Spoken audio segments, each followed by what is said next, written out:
Photo electric effect में हम पढ़ते हैं पार्टिकल नेचर ऑफ रेडिएशन। अगर वेव का पार्टिकल नेचर हो सकता है तो पार्टिकल का भी वेव नेचर हो सकता है, और वहीं से हमारे पास आ जाती है डी ब्रॉय वेवलेंथ। तो देखो हम क्या करते थे, हमारे पास फोटोन के केस में हम लिखते थे पी, जो उसका मोमेंटम होता था उसको हम क्या लिख देते थे, ई अपॉन सी, है ना, which is equal to energy कितनी हो जाती थी हमारे पास, एच सी अपॉन लेमडा होती थी, और डिनोमिनेटर में सी रहता था। तो यहाँ से हमारे पास मोमेंटम की वैल्यू आ जाती थी एच अपॉन लेमडा। इस तरीके से हमारे पास ये था फॉर फोटोन। अब यहीं से बोला गया कि अगर फोटोन के साथ ऐसा हो रहा है तो नेचर में सब चीज़ों के साथ ही सेम रूल अप्लाई होना चाहिए। तो उसी से हमें पता चल जाता है, अगर हम बात करें किसी मैटर की तो हम लिख देंगे wavelength will be equal to h upon p for matter. इस तरीके से हम कैलकुलेशंस कर सकते हैं। यहाँ से देखो हमारे पास कुछ चीज़ें आती है। सबसे पहली बात, वेवलेंथ की जो वैल्यू आ जाएगी, फॉर्मूला आ जाता है वो एच अपॉन पी, या इसी को आप लिख सकते हो एच अपॉन एम वी, या इसी को आप लिख सकते हो h upon under root of 2m into kinetic energy. और ये जो वेवलेंथ है ये कौन सी वेवलेंथ है, इसका एक नाम है, वो है डी ब्रॉय। ब्रोगली इसको लिखा जाता है, डी ब्रॉय है लेकिन डी ब्रॉय वेवलेंथ। इसकी फिजिकल सिग्निफिकेंस क्या है ये तो मुझे भी अभी तक समझ में नहीं आया, पर वेवलेंथ होती है, दिखती नहीं है, वो कैसी होती है वेव, है ना, उसको हम विजुलाइज नहीं कर सकते। बेसिकली हम लाइट को भी देख तो नहीं सकते, उसकी वेव ऐसे ऐसे चलती हुई तो हमें नहीं दिखती है। तो उस सब चक्कर में मत पड़ना, आपको बस पता होना चाहिए। और इसी को कंफर्म किया गया था, इलेक्ट्रॉन का डिफ्रैक्शन स्कैटरिंग पैटर्न एक बनाया गया था, और उसको हम बोलते हैं डेविसन जर्मर एक्सपेरिमेंट, वो भी अभी देख लेंगे। कैलकुलेशंस सिर्फ यहाँ से आएंगी, इसके अलावा कहीं से कैलकुलेशंस नहीं आ सकती हैं। तो ये हमारे लिए बहुत ही इंपॉर्टेंट फॉर्मूला है।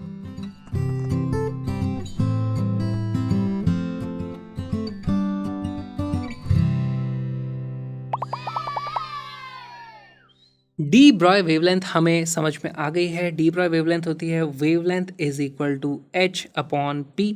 यहाँ पर एच एक यूनिवर्सल कांस्टेंट है, प्लैंक्स कांस्टेंट। पी हमारे पास जो होता है वो होता है momentum.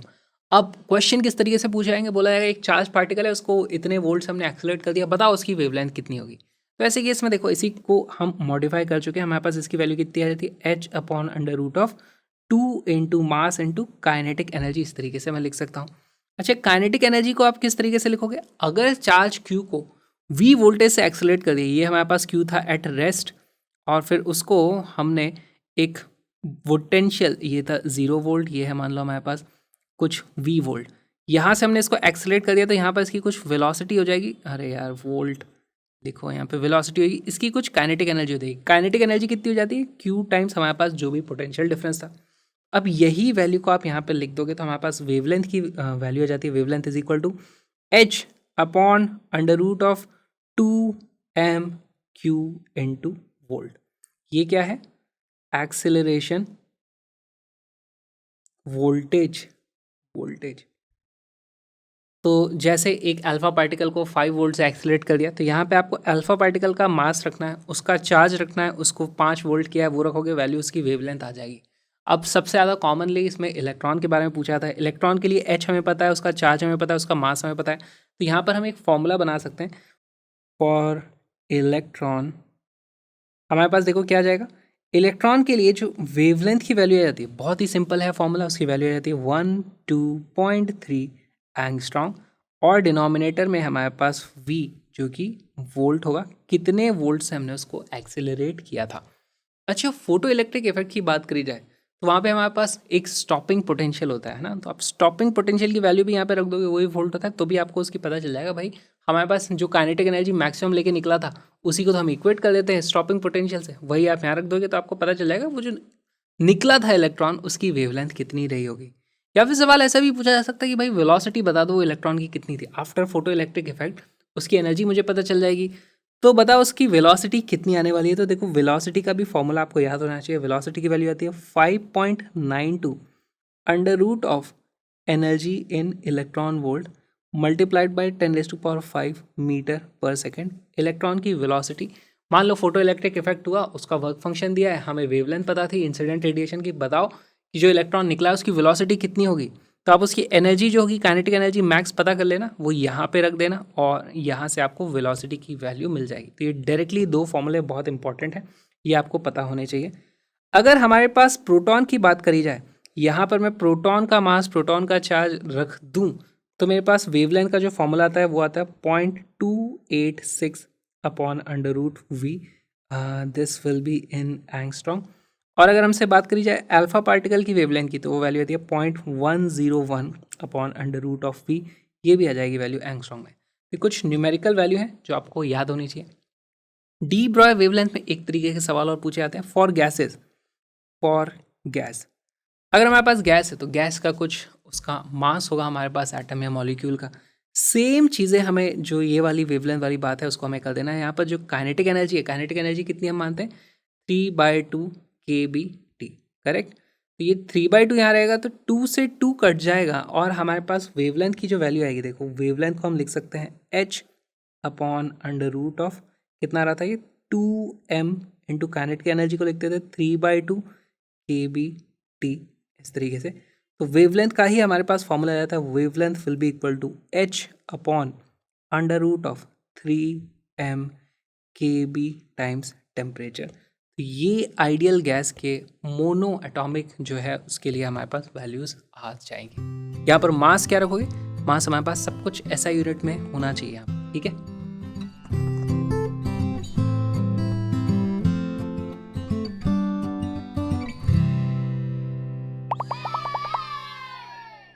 The ratio of wavelengths of proton and deuteron accelerated by potential Vp and Vd is 1:2। तो यहाँ पे प्रोटॉन तो एक्सेलरेट हो जाएगा, ड्यूटेरॉन क्यों एक्सेलरेट होगा, क्योंकि वो भी पॉजिटिवली चार्ज होना चाहिए तभी वो पोटेंशियल डिफरेंस में एक्सेलरेट होने वाला है। तो दोनों की कुछ काइनेटिक एनर्जी हमारे पास आ जाएगी। काइनेटिक एनर्जी की वैल्यू कितनी होती है, जो भी चार्ज है मल्टीप्लाइड बाय जो भी पोटेंशियल डिफरेंस है। पोटेंशियल डिफरेंस दोनों के लिए हमें पता है, दोनों के चार्ज की वैल्यू भी हमें पता है, काइनेटिक एनर्जी हमें पता चल जाएगी, दोनों के मास भी हमें पता है, एक का मास कितना होता है दूसरे का मास कितना होता है। तो हमें बताना है कि भाई अगर वेवलेंथ दोनों की सेम है तो ये वीपी और वीडी का क्या रेशियो रहा होगा। अच्छा, वेवलेंथ का रेशियो ये है ना, तो वीपी और वीडी का रेशियो क्या रहा होगा। बहुत ही अच्छा सा सवाल है हमारे पास। वेवलेंथ का फॉर्मूला क्या होता है, wavelength is equal to h upon p, या फिर इस बार जो हमें यूज़ करना है वो हो जाएगा h upon under root of 2mk, या फिर इसी को मैं लिख सकता हूँ h upon under root of 2m। Kinetic energy कितनी हो जाती है q इंटू वी, जो भी पोटेंशियल डिफरेंस था। वीडियो को पॉज करो, क्वेश्चन को सॉल्व करो।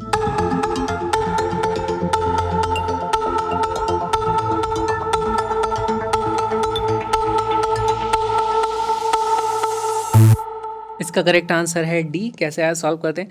देखो मेरे पास वेवलेंथ ऑफ प्रोटॉन की जो वैल्यू आएगी वो आ जाएगी h upon under root of 2me into v p, और मेरे पास जो ड्यूटेरॉन की वेवलेंथ आती है उसकी वैल्यू आ जाएगी h upon under root of 2।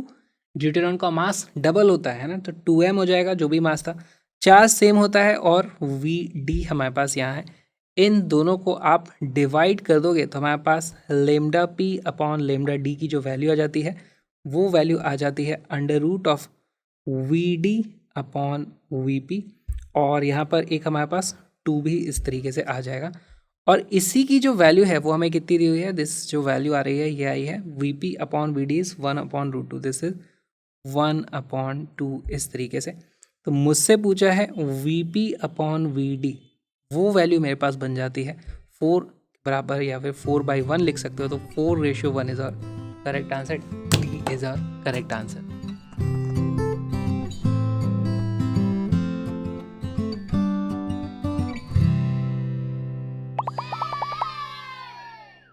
N electron जिसका मास है with initial velocity v is equal to इतना is moving in an electric field E is equal to इतना where E not is constant. If at t is equal to 0 the d Broglie wavelength is इतना, then its d Broglie wavelength after time t। तो देखो यहाँ पर क्या होगा, हमारे पास initially उसकी वेलोसिटी कितनी है, हमारे पास अगर ये पॉजिटिव एक्स डायरेक्शन है तो इनिशियली हमारे पास कुछ इस तरीके से वेलोसिटी है v not at t is equal to 0। और यहाँ पर हमारे पास इलेक्ट्रिक फील्ड किस तरीके से लग रहा है, देखो हमारे पास इलेक्ट्रिक फील्ड इस तरीके से लग रहा है। तो बताओ फोर्स किस तरफ लगेगा इलेक्ट्रॉन पे, इलेक्ट्रॉन नेगेटिवली चार्ज होता है तो इसके ऊपर जो फोर्स लगने वाला है वो इस तरफ लग जाएगा हमारे पास फोर्स, तो इसके पास इस तरफ कुछ एक्सेलरेशन आ जाएगा। और थोड़े टाइम बाद अगर मैं बात करूँ t is equal to t पर, यहाँ पर हमारे पास कुछ वेलोसिटी होगी जो कि अब समय का फंक्शन होगी। वेलोसिटी आ जाएगी समय का फंक्शन, तो आप मोमेंटम निकाल सकते हो समय का फंक्शन, उसके हिसाब से आप डी ब्रॉय वेवलेंथ निकाल सकते हो। क्यों? डी ब्रॉय वेवलेंथ की वैल्यू क्या होती है? Wavelength will B h/p। Video को पॉज करो, क्वेश्चन को सॉल्व करके बताओ वो फंक्शन क्या है।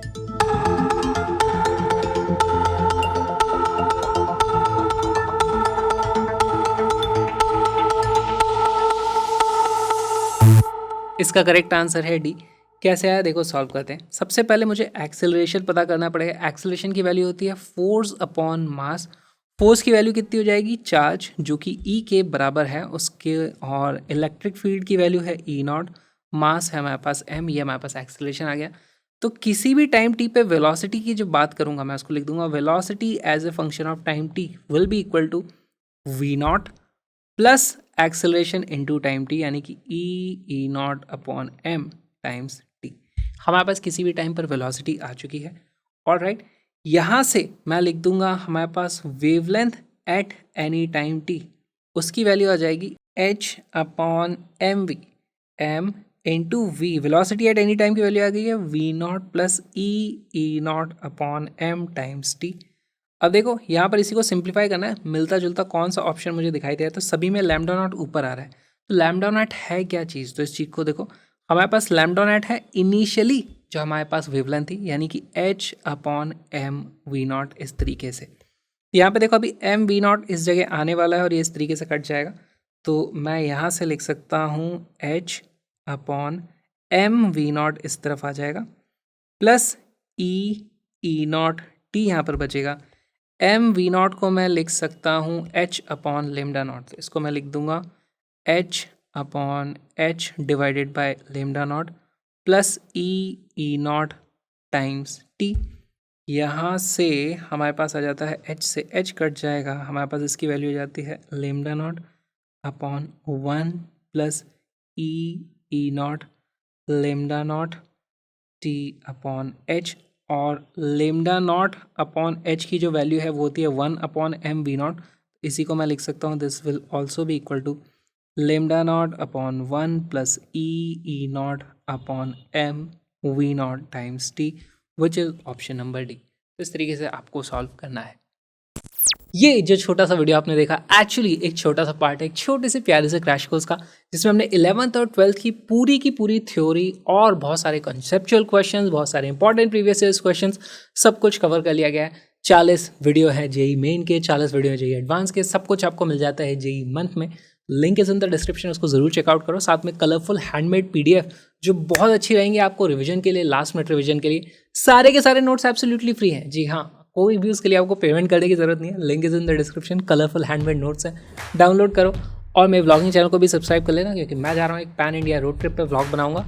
Link is in the description. Please हम मिलेंगे अब कोर्स में या फिर व्लॉग में, that you decide. Bye bye, see you tomorrow.